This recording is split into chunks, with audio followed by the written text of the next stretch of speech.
Welcome to Dimensions in Chumash by Rabbi Immanuel Bernstein, part of our collective Journeys in Torah. Welcome to Dimensions in Chumash by Rabbi Immanuel Bernstein. I'm Steve Geller, and I'm excited to bring you a beautiful piece on Toldos. We all grew up learning that Esav and Yaakov were opposing forces, polar opposite individuals, even before they were born. The Torah tells us even in the womb, Esav struggles to get out when Rivka walks by a place of idol worship. He comes out of the womb blood red and grows up to pursue a path of violence and vice.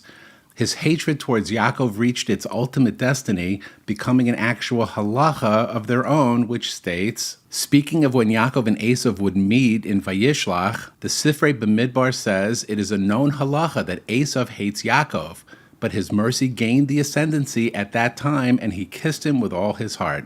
It's a halacha that Esav's descendants and spiritual heirs have fulfilled religiously throughout the ages, adding their own touches along the way. So it's easy to read all this and never even consider that things could have been different for Esav. It just seems that Esav was doomed from the start to be the wicked person that he was. But in reality, if everyone has free will, then didn't Esav have as well? Because if this wasn't the case and he had no choice but to follow a path of wickedness, he could not then have been faulted, indicted, or punished for doing so. In truth, Esav was the son of both Yitzchak and Rivka. He was part of the answer to years of their heartfelt prayers for children. In fact, many lofty and prestigious people are counted among Esav's descendants, including the righteous Antoninus and the Tanner of Meir.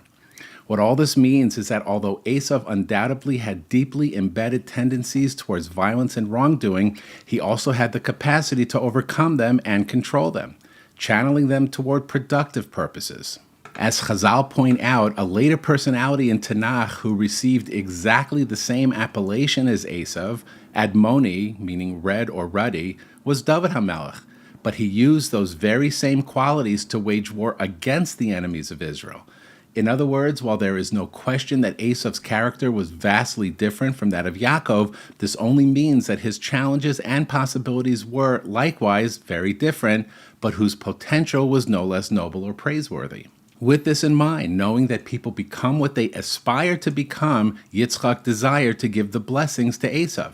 If we look at the actual blessings, they appear to be simply an abundance of material prosperity. May God give you mital hashamayim of the dew of the heaven, ubishmane haaretz, and the fatness of the land, v'rov dagan v'sirosh, an abundance of grain and wine. How exactly are these things the coveted blessing of Yitzchak? Even more curious is that at the end of the Parsha, even after Yaakov has received the blessings and Esav asks his father if there is any blessing left for him, Yitzchak responds by essentially blessing him with the exact same things. Of the fat of the land shall be your dwelling, and of the dew of the heavens from above. Were those not the very things that he had already given in Yaakov's blessing? The key difference between these two blessings is the way the first bracha begins. Vayitin lecha ha'elokim, and God shall give you from the dew of the heavens. The blessing lies not in the material gifts themselves, but in the way that they come to the person directly from Hashem. If the recipient of these things remember that they came directly from Hashem, he will only use these blessings in the service of godly pursuits. And this was precisely Yitzchak's plan to provide Esav with the basis for channeling his physical tendencies toward a moral and spiritual life.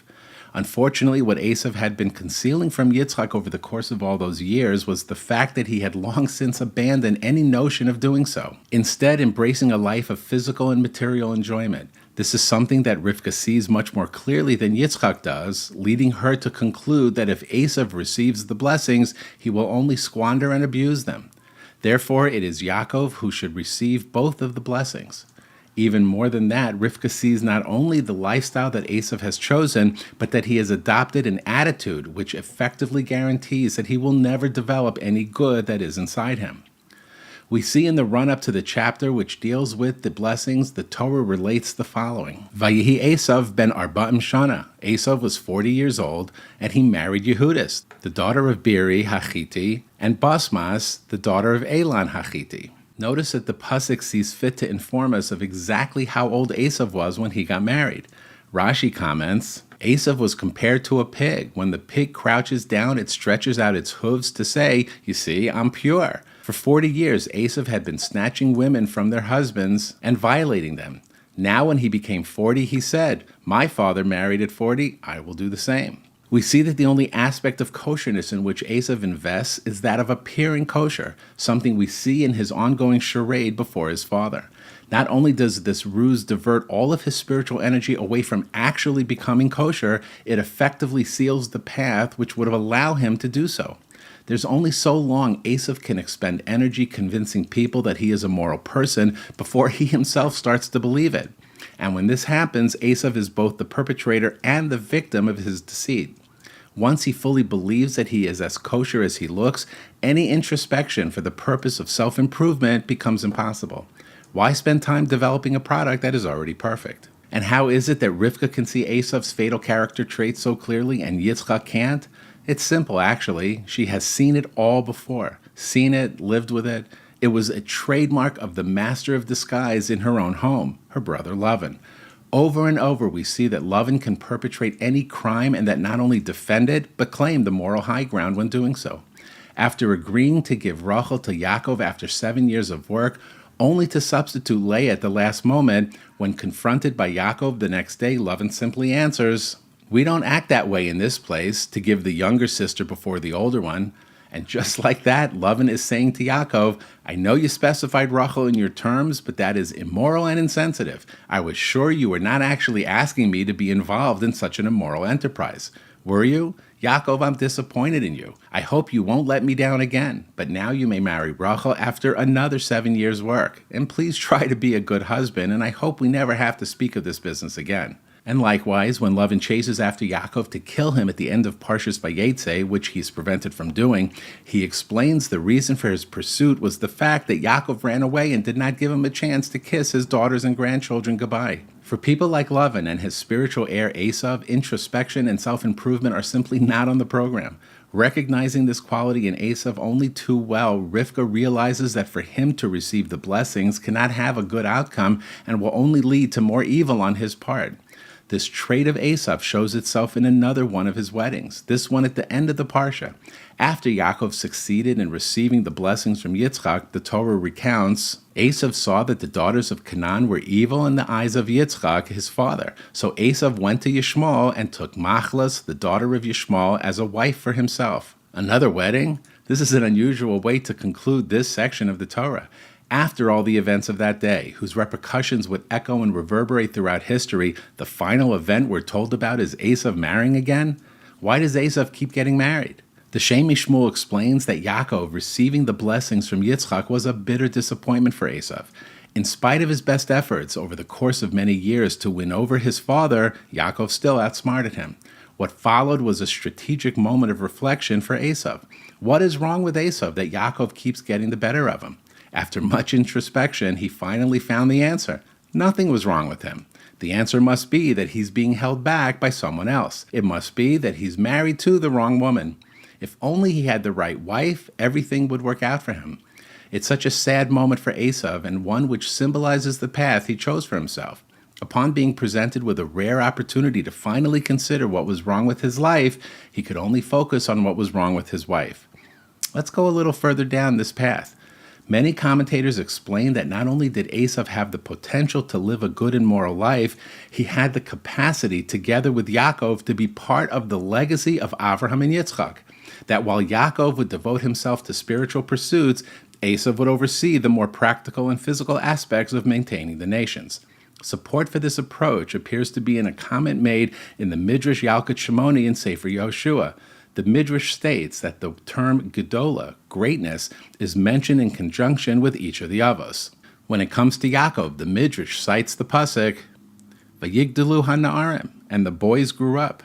The Midrash then notes that this pasuk refers to both Yaakov and Esav, commenting, even Esav was originally included, except he corrupted his ways. The Midrash is informing us that Esav was originally part of the greatness associated with the Avos, Avraham and Yitzchak, but instead forfeited his role.